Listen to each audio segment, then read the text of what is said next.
promoção aí que o Cindy Lojas faz parte, já dando esse pontapé inicial. Não é mesmo, Otávio? Bom dia. Bom dia, Gil. Bom dia, Diego. Bom dia a todos os ouvintes da Rádio Acústica. Uma satisfação a gente poder estar no teu programa aí falando um pouquinho do Natal, né? Essa data tão importante e num ano totalmente atípico para o Natal, né? Mas sim, a entidade ela não poderia de forma alguma de se omitir, né? De fazer o Natal parceiro juntamente com as outras entidades parceiras e a Prefeitura Municipal. E ontem, né, Gil, lá no Teatro do Sesc a gente fez então a abertura da primeira live.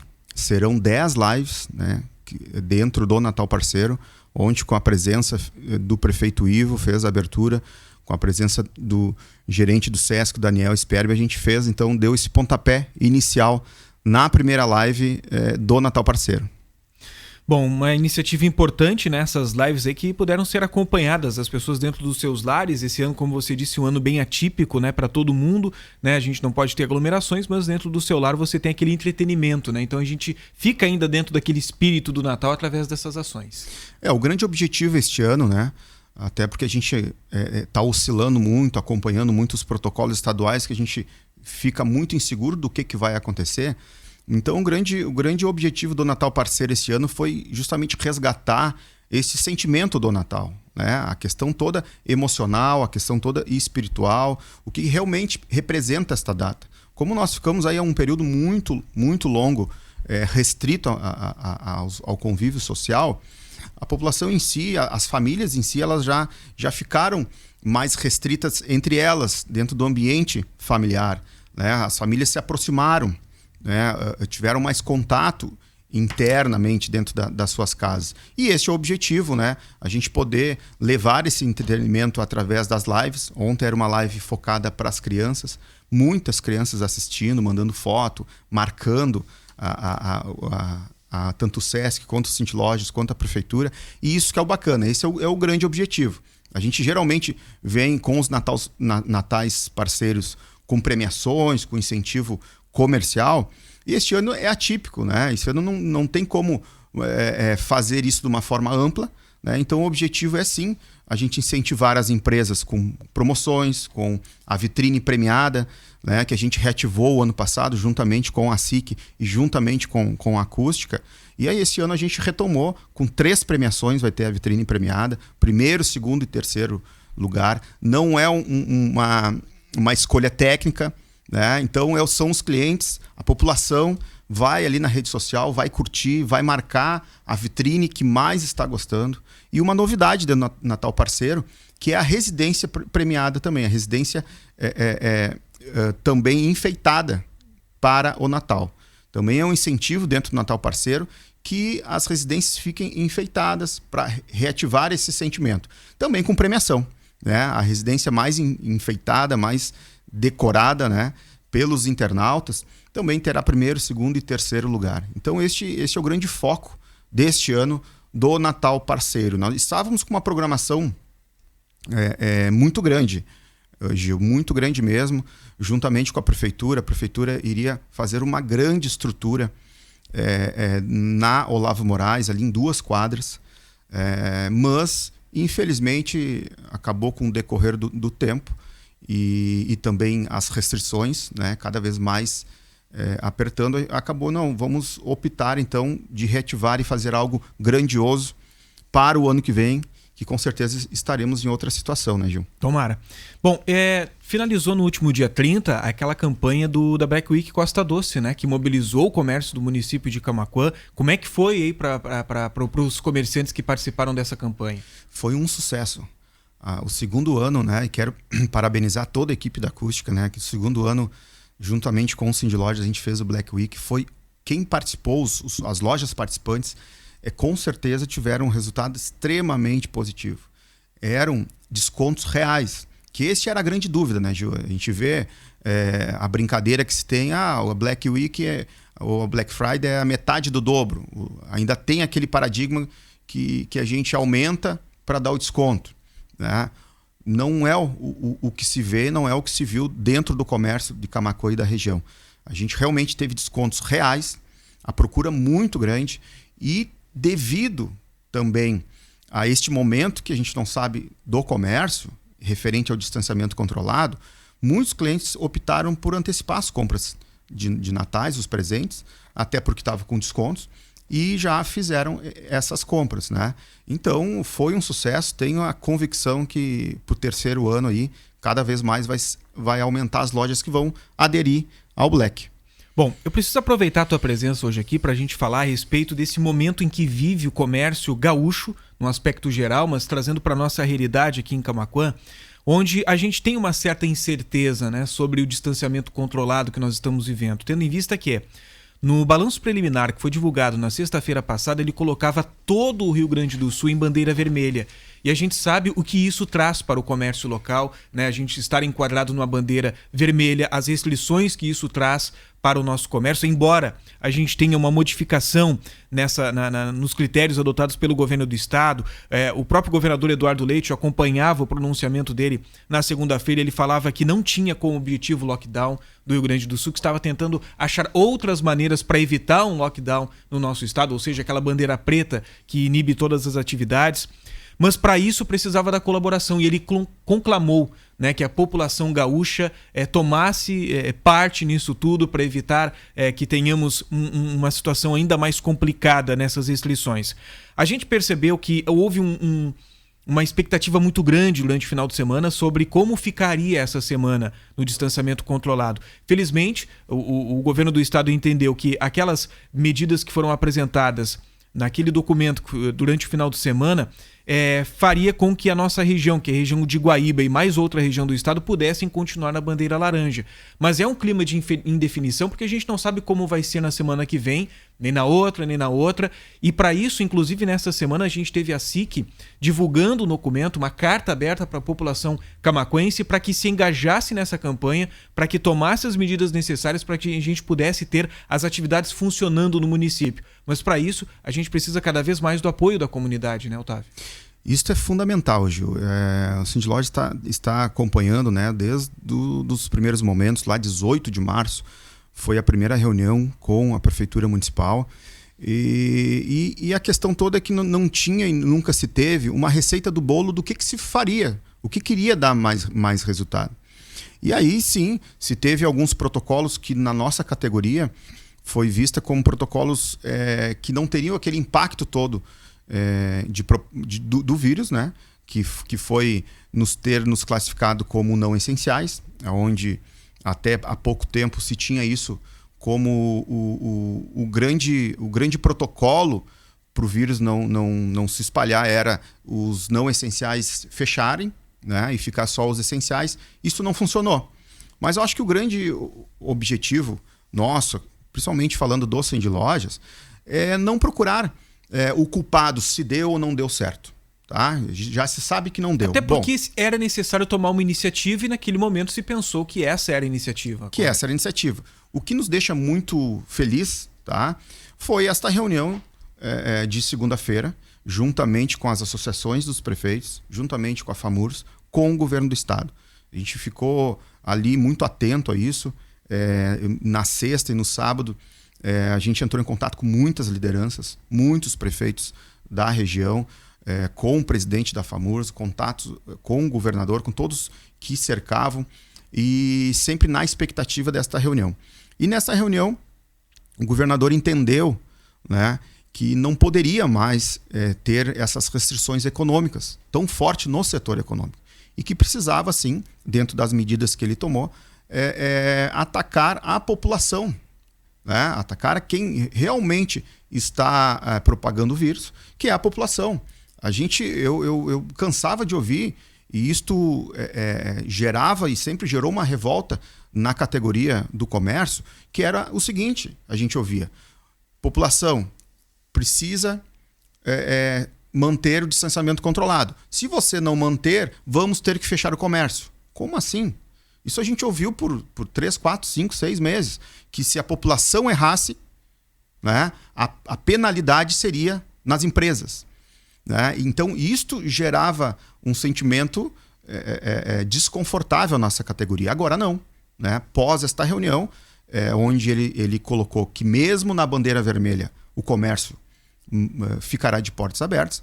E sim, as restrições vão ser em outros, né, como festas particulares, como acesso à rua, como máscara na rua, praças, lagos, lagoas. Eu acho que aí, sim, eu acho que é uma medida importante. E claro que as prefeituras, e ontem tive já um contato com o prefeito Ivo, com certeza vão tomar medidas, e tem que tomar essas medidas. E com apoio 100% das entidades. Tá? A prefeitura precisa tomar algumas medidas mais enérgicas. A gente circulou dentro dos grupos aí um vídeo de domingo à noite ou sábado à noite dos postos de gasolina, e isso não pode. A população ela tem que entender. Nós ainda não passamos por esse problema. Né? Então ela precisa entender que tem que ter esses cuidados. Agora, não mais com esse discurso de que ou se cuida ou fecha comércio. Que bom, porque não é ali o problema. Mas sim, o comércio, como sempre, está tomando todas as medidas e vai apoiar todas as medidas que a Prefeitura Municipal de Camaquã for tomar. Eu sei que alguns ouvintes até vão dizer, mas o Gil está repetitivo hoje, falando várias vezes a mesma questão. Mas o que a gente citava agora há pouco, inclusive com a presença do Rodrigo Vicente aqui, é que para você entrar no comércio de Camaquã, em todo o estado, mas vamos citar Camaquã, você precisa estar utilizando máscara. Você é muitas vezes obrigado pelo pessoal do comércio a utilizar o álcool em gel para garantir a segurança de todos que estão dentro daquele ambiente.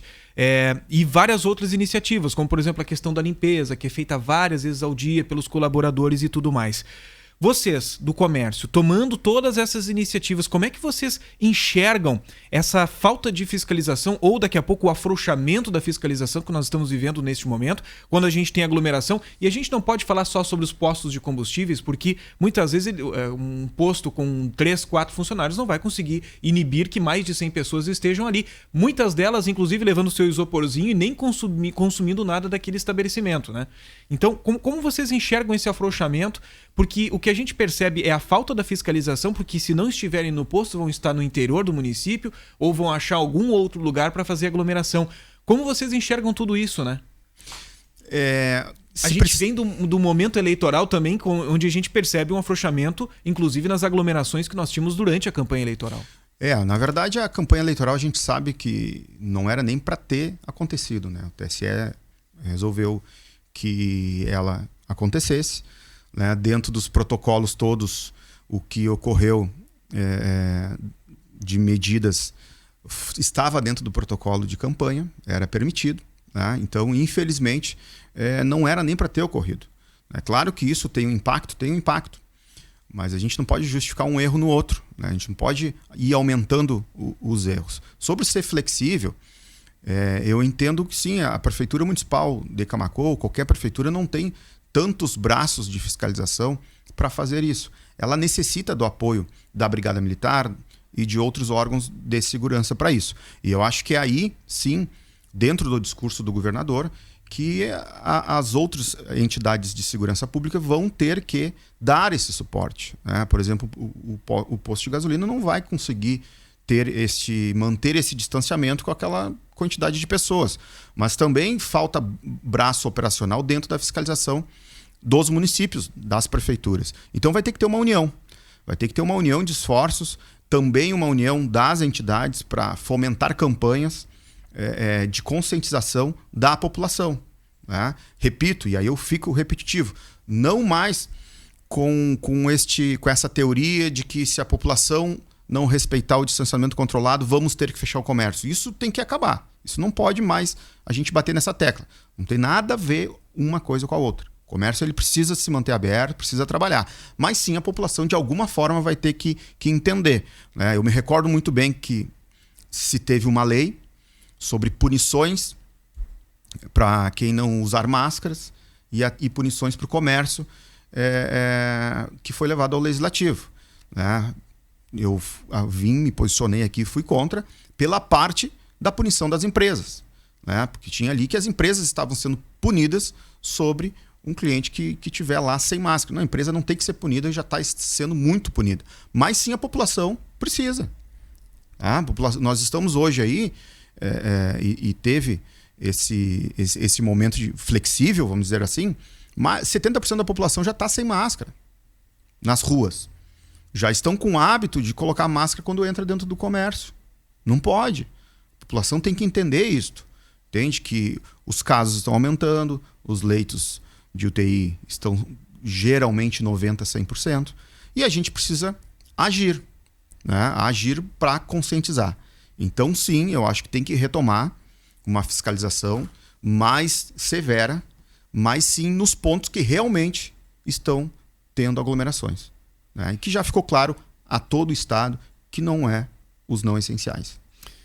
São 11 horas e 47 minutos. A gente fala um pouco também a respeito desse acordo, né, que foi firmado entre o Sindilojas Costa Doce e também o sindicato dos funcionários, né, dos comércios daqui do município, fazendo com que haja essa permissão de abertura do comércio aos domingos. Isso deve fomentar ainda mais a nossa economia e melhorar, né, pelo menos esse finalzinho de 2020 no que diz respeito à economia do município, né?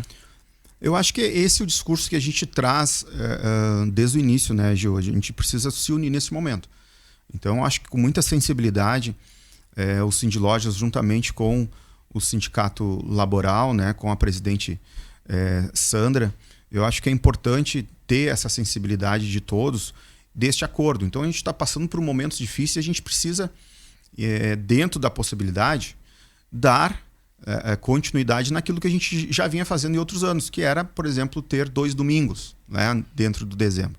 Isso, para este ano, fechamos este acordo, né, dia 13 e dia 20 o comércio estará aberto das 14 às 20 horas, né, todo o comércio de Camaquã, e isto é importante para a gente tentar aí fomentar as vendas de final de ano. E, claro, para o ano que vem a gente já acordou, era uma negociação que a gente tinha com o sindicato também, e a gente deu um passo muito importante para o ano que vem, onde nós fechamos 7 domingos durante o ano todo, né? Nós fechamos já acordado as 5 datas comemorativas mais fortes do comércio, né? Que são Dia das Mães, Dia dos Pais, Dia das Crianças, Páscoa e Dia dos Namorados. Todos os domingos que antecedem a essas datas estarão livres, né, pelo livre-arbítrio do empresário que quiser abrir, né, também das 14 às 20 horas, e mais 2 domingos do dezembro de 2021. Este acordo também já foi firmado e eu acho que é um avanço muito grande para Camaquã, né, um avanço que os 2 sindicatos propõem. E eu acho que isso faz parte da evolução e este é o caminho. Nós precisamos... É um ano de retomada. O ano que vem é um ano... Também vai ser atípico, porque a gente vai estar retomando e não se sabe de que forma ainda. Mas creio que neste acordo, pelo menos, já temos um avanço muito considerado para o nosso comércio. Um acordo como esse, né, onde já define as datas de abertura do comércio aos domingos em Camaquã, praticamente durante todo o ano que vem, isso pode ser um primeiro passo para que futuramente nós tenhamos uma abertura definitiva do comércio aos domingos, claro, das empresas que tenham essa necessidade, que tenham esse entendimento que deve abrir? Eu acho que a gente não pode entrar nesse ponto, olha, isso aqui ficou, vamos dizer, esses 7 domingos era um apelo da categoria, né? E é algo que se enquadra dentro do que a categoria entende, né? Esses 7 domingos são as datas comemorativas do comércio. E para outro passo, aí depende de outras circunstâncias, entende? Para ver se tem o interesse da categoria, das 2 categorias, né? Mas, puxando um pouquinho o gancho, e aí vamos deixar aqui, a gente bate muito em questão de desenvolvimento econômico em Camaquã, e principalmente algo que eu acho que Camaquã tem um potencial muito grande, que é o turismo, por exemplo. E eu, por várias vezes, já falei sobre oferta e demanda, né? O que vem primeiro, é a oferta ou a demanda? E eu creio que para tu conseguir desenvolver o turismo, tu tem que primeiro ofertar, né? Vamos dizer que aqui seja um passo ofertar. O que é ofertar? Infraestrutura. Isso está se atacando no município. A gente está vendo asfalto para tudo quanto é lado. Infraestrutura dentro dos pontos turísticos. Mas também a liberdade de desenvolver esse trabalho com dias livres para o empreendedor também é uma oferta importante para se ter um passo de desenvolvimento turístico, por exemplo. Então, é uma pauta que vai, daqui para frente, se bater muito o turismo na Costa Doce. E aí eu faço um questionamento aos ouvintes. Qual região desenvolvida turisticamente, e a gente tem um potencial grande, a Costa Doce tem um potencial muito grande de turismo, mas qual região desenvolvida do turismo que tem, por exemplo, bloqueio do funcionamento do comércio aos finais de semana? Nenhuma. Né? E também, e isso é importante o ouvinte entender, que quando a gente fala em liberar ou esses 7 domingos, a gente está falando em cumprir CLT. Né? Ninguém está falando aqui que o trabalhador vai ter que ter carga horária a mais. Né? Não, é se cumprir CLT. E eu enxergo que, por exemplo, a abertura dos domingos, e aqui dou exemplo dos supermercados, tu acaba tendo que aumentar o teu quadro. Senão tu não consegue fazer escala. Porque tu tem uma carga horária de 8 horas. Entende? Se tu quer abrir de segunda a segunda, tu vai ter que aumentar a tua escala. Então isso gera emprego. Isto gera emprego. É isto também a visão que a gente precisa ter com a liberdade de abertura. Mas entendo que neste momento eu acho que está extremamente satisfatório, né, este acordo, teve a compreensão do sindicato e é uma questão de evolução. Né? Pode ser que sim, pode ser que não. Mas esse tema não está em discussão ainda, abrir total. Né? Isso precisa se construir muito precisa prudente. criar condições para isso também, né? Que hoje talvez o município não disponha essas condições necessárias para que a gente consiga abrir todos os domingos, né, o comércio. Até porque, por exemplo, essas datas comemorativas, elas são de livre-arbítrio. Uhum. Então vai ter lojista que vai abrir só no Dia dos Pais, outro que vai abrir só no Dia das Mães. Né? O lojista tem essa capacidade de ele escolher o que é mais interessante para a empresa dele, né? Se optar por não abrir nenhum desses feriados, ele tem, aliás, desses domingos, ele tem essa capacidade também. E aqui não tem, por exemplo, um prejuízo de carga horária para o trabalhador. Isso é muito importante a gente frisar. Porque essas datas aqui, Gil, tu tem que dar uma folga antecipada à data. Antecipada, tá? E tem uma remuneração no dia. Tá? Tem uma remuneração. O trabalhador vai lá, trabalha o domingo, ganha no ato um valor, tá? E ainda naquele dia já tirou a sua folga, que tem que ser antecipada. Então ele tem toda a sua carga horária preservada. Né? Então ele tem essa folga para trabalhar ao domingo. Então isso é extremamente importante, porque também facilita ao colaborador ter uma folga no meio da semana, onde precisa resolver daqui a pouco alguma pendência, alguma situação, ou um médico, ou uma visita que precisa fazer, ele tem essa folga antecipada e tem como se programar. Este também foi um dos grandes objetivos da gente já fazer esse acordo e todos já saberem em 2021 quais os domingos que o comércio estará funcionando. Bom, Otávio Moraes do Cindy Lojas Costa Doce participando conosco nesta manhã. A gente chega aí ao final do programa. Queria agradecer a tua disponibilidade em estar aqui conversando, fazendo esse bate-papo interessante com os nossos ouvintes. Eu que agradeço, Gil, a todos os ouvintes da Acústica. Sempre estaremos aí à disposição, né? E quero deixar esse apelo à população que sim, precisamos nos cuidar, né? Nada terminou, nada. A gente ouve notícias boas hoje de manhã mesmo sobre a questão das vacinas. Né? Tá tendo um avanço aí, mas a gente precisa ter empatia, né, com o próximo. Isso é fundamental. Então vamos lá, vamos nos preservar, não vamos nos aglomerar, vamos ainda ter este cuidado para que o mais rápido possível a gente consiga sair dessa situação, vir as vacinas e a gente pular esta fase que estamos vivendo, Gil. Muito bem, esse é Otávio Moraes, presidente do Cindy Lojas Costa Doce, interagindo conosco nesta manhã, quando nós chegamos ao final do programa Primeira Hora de hoje.